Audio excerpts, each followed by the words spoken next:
Hello there, and welcome back to War Thunder, to Napalm's newest news, and today we'll have a look at the death block of the Admiral Graf Spee outgunning the opposition. First of all, apologies for the lack of content over the past couple of days. Second of all, you will find the link to this certain death block in the video description down below, and let's get on with the show. So, the Admiral Graf Spee, it will be the first German rank 5 vessel. That means it will probably have also a very similar, if not the same, battle rating as the HMS Hawkins, which for all intents and purposes is a World War I cruiser fighting now off some pocket battleships. That's the nickname that the British gave this ship because of the massive 11-inch or 283mm guns. This ship has overall 6 of them in 2 triple turrets, one at the front, one in the back, and then they have a very long reload of 24 seconds, but you also can go back to the secondaries, and yes, those are 4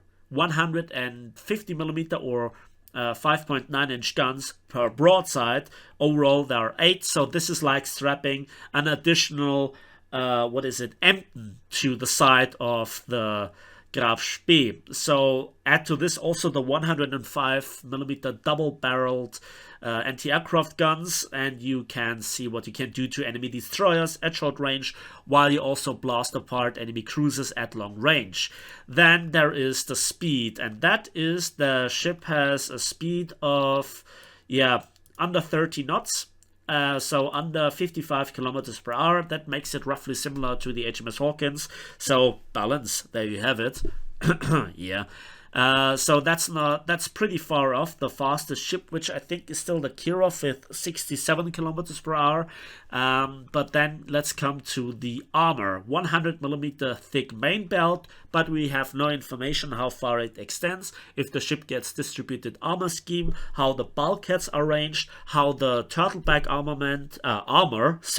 the turtleback armor is arranged, and this is also very important what the steel quality will be.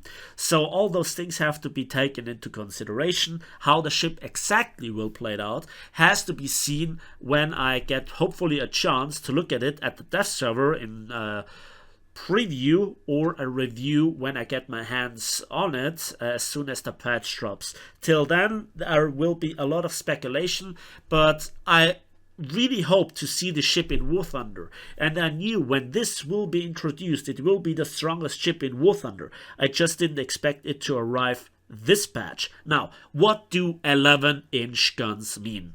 First of all, the most important thing is that you must not mix those 11-inch guns up with the ones that you'll find on the Scharnhorst or the Gneisenau, because those are the short-barreled ones, not the long-barreled high-velocity ones on the Gneisenau and Scharnhorst. But you still can pack a whopping amount of TNT filler in both the armor-piercing and also the high-explosive shell. And especially the high-explosive shell will be very interesting because it will deliver huge destruction at very long range. You have to see that the bigger a shell gets, the less friction it has compared to the rest of the mass of the shell. So it keeps its mass velocity, if it is the same capping type as a smaller gun, much better at range. So despite the mass velocity probably not being that excessive like on the Admiral Hipper class, you still will hit the enemy with ease. So the effective range gets further driven out into the longer range duels. The problem is we'll have to see if this ship will also spawn from the enemy at like 8 kilometers like on certain maps. Yes, no way, I'm looking at you. So Naval Forces more than ever will need an overhaul.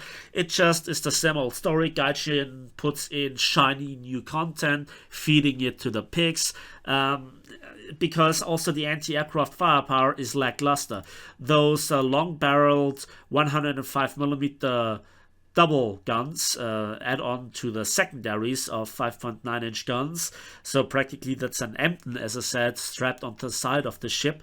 They have no proximity fuse warheads, and those 37s are the early war modification.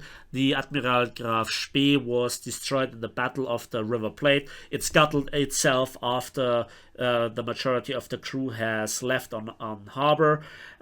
So it was destroyed in 1939, so no chance of seeing this particular ship with a late war modification. Remember the type 1936A 1944, which has this huge array of 37mm rapid firing cannons that make it so good. This ship doesn't have any of this. So all the Fritz X, all the torpedo memes, all the 5-ton nukes, they get dropped on this ship. It's the easiest it's the easiest ship to approach, it's the easiest ship to hit because of the size, and it isn't really all that fast in comparison to the other cruisers. So yeah, this will be a free pick for the most aircraft. But versus other ships, thicker belt armor than the Admiral Hipper, I hope also better turtleback armor. Then also you have this huge array of secondaries, you know, they are like from the Emden, and also this is unapproachable by destroyers, and you can bridge the 24-second reload gap better with those secondaries compared to the 20-second reload that you'll find on the USS Pensacola. Also, the turrets have probably considerable more armor than the Pensacola, so this ship will be a hard hitter, and you have to hit it hard as well to sink it. So that's the summary, the brief summary of the ship. I hope I made it in like 5 minutes. And that's already it for me today. So thanks for watching. Thanks for listening. Let me know in the comment section what you think about the ship. Are you excited for it? Do you think it is responsible for more power creep? And as usual, please give this video a like if it did. Subscribe if you want to see more. And we'll see each other on the battlefields, in the skies, and on the waves of War Thunder.